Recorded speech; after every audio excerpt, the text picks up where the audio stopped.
What's up guys, it's Andrew from Motorcycles Off-Road, and I got a new video for you today. In this video, we're going to find the actual weight of my Honda 300L. We're going to talk about what I've done to save weight, we're also going to talk about what I've done to added weight, and we're going to lift this thing up and get a total weight of the bike after all the upgrades / modifications. And I also want to touch a little bit on how much the weight actually matters, and if it doesn't matter all that much. So I hope you guys appreciate the effort I put into this video. I bought this little scale to attach to my forklift, and if you do appreciate the effort, please give me a thumbs up at the bottom below, and I'll show you exactly how I did this. If you're new here, I hope I earn your sub and you consider subscribing. And in fact, if you're new, if you check out some of my other videos, I have what I think is the most well-received, most popular Honda 300L review on YouTube. Also, pretty well-received reviews / comparisons of the 300L to the KLX300 and the DRZ400, and more still to come, including my Tenere 700. But about this video, let's talk about weight. So in my field of expertise, I am an inspector,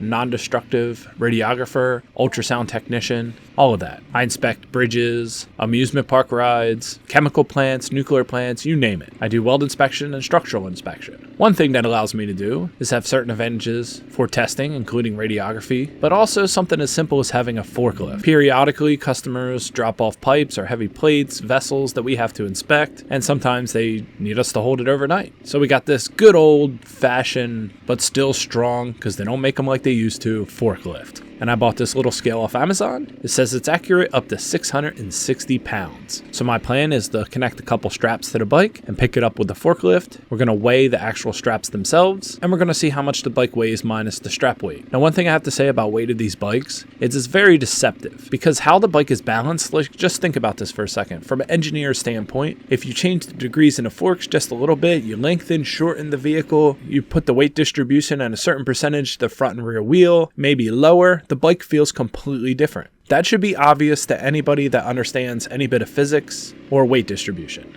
But you have so many people that just see weight on paper and they just say the bike is too heavy and it can't be ridden through stuff like single trail and things like that, or it can't be agile. And I would have to say I completely disagree. I've taken this bike through all those things, as well as the people who I do let ride this bike, the first thing they comment on is how light the bike is. And then I tell them the actual weight and they're pretty surprised. And in fact, I know 3 people, 2 of which own 300Ls, who had DRZs and rode the 300L and comment on how much lighter the 300L is. They would have guessed it was 50 pounds lighter when it's a matter of 10 pounds. So weight distribution, placement, angles, all this matters. Why is that important? Why am I bringing it up? Well, because most of the people that say this bike weighs too much are probably the people watching this video, and a lot of those people aren't the ones that have ever even rode the bike in the first place, but they'll be the first ones in the comment section to tell me that the bike's way too heavy, and that some bike back in whatever year was lighter and this and that. But I've rode those bikes, and they're not the easiest to handle off-road. And one thing that really sticks out to me to show that the weight on paper doesn't matter as much is I've been recently watching Tenere 700 reviews, and almost every single reviewer says the same thing. You don't feel the weight of the Tenere 700 on a trail, but you feel it when you have to pick it up or you have to move it around, muscle it around in your garage. That's a heavy bike. Though I haven't taken it on too many trails yet, them saying that I can completely understand by owning the Honda 300L. So the point I'm trying to make is this a flawed experiment to tell how the bike is going to perform, going to move, and handle off-road, but it is an interesting topic and a lot of people want to know, so I decided to do it. Honda claims this bike weighs between 308 and 309 pounds, and that is completely full of fuel, oil, coolant, everything. So that's exactly how we're going to test it today. So let's talk about what I've removed and what I've added to the bike that'll remove and add weight. Firstly, what we took off. Well, the exhaust. The exhaust is one of the biggest things you can change that's going to affect your weight in the terms of making the bike more light. The stock exhaust is heavy, and I went with a full Yoshimura system, which I think took about 6 pounds off. Next is the battery. When I had this bike reserved, I had another four-wheeler that needed a battery, so I just bought the lithium ion for that bike, waiting for the day that the 300L would come, and then I would replace it with the lithium battery. That lost me about 4 or 5 pounds.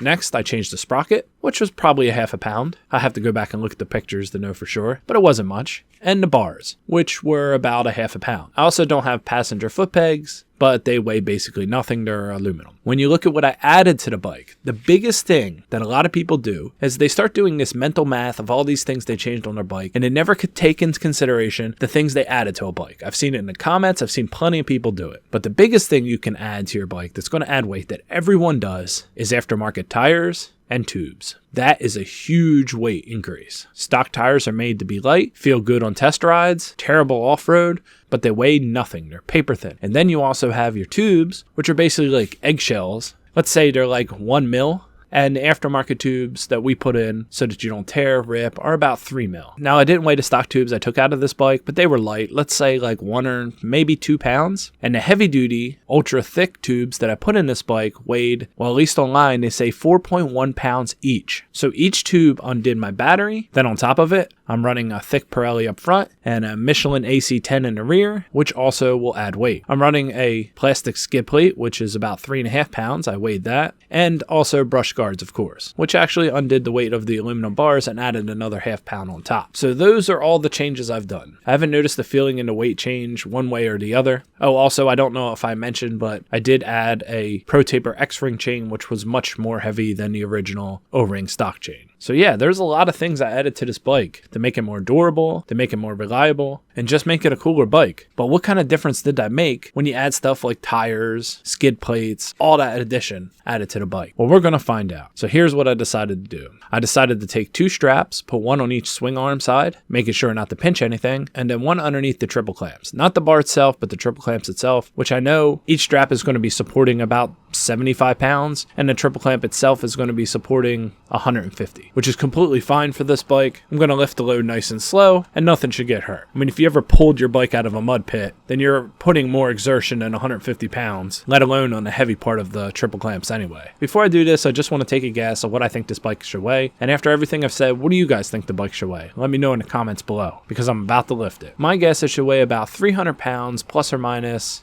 2 or 3 pounds or another kilogram. That's what I think it should weigh. So let's lift her up and see what we get.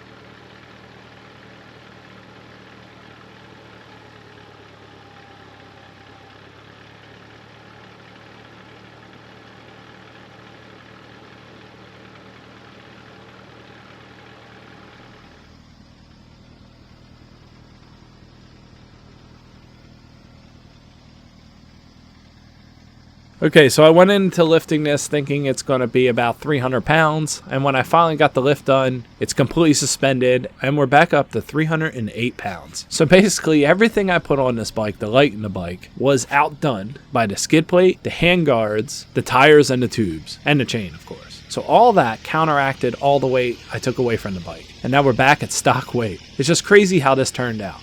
I would have thought it would have made a difference one way or the other, but like imagine putting all this stuff on without changing the exhaust, the sprocket, the handlebars, and the battery. You'd be rocking a bike that's probably about 230 pounds. But once again, anybody that's ever rode this bike comments on how nimble it is, how light it is, and then I tell them the actual weight. Now, if you have this bike, there's other things you can do. If your state's not too strict on emissions on motorcycles, there's also the carbon can eliminator. I believe I've read that can take off another 3 pounds. If you ride close to home or you truck cart your bike out there and then you ride around in 70-mile intervals, you could also run it with 1 gallon or less gas, which will also put it at about 300 pounds. So there's a couple things you can do to lighten the bike, but as it stands, I don't feel like there's too much more you're going to do besides what I've done, and it put me back at stock. I mean, I guess you could run without protection, like skid plates and stuff like that, but I think that's a necessity and it's worth the wait, guys. Anyway, I hope you guys liked my explanation and methodology of my test. And if you guys want to see this with other bikes, maybe the Tenere or whatever bike, I can do it. And stay tuned, guys. I got more content on the 300L and the Tenere 700 coming up, including a big camping trip that's going to be spanned across 4 days and 450 miles of mostly off-road travel. So I hope you guys enjoy that kind of stuff. It'll be coming up really soon. And thanks for watching. Remember to hit the thumbs up, subscribe if you're new, and stay safe out there, guys. My name is Andrew, and this is Motorcycles Off-Road. Thanks for watching, guys.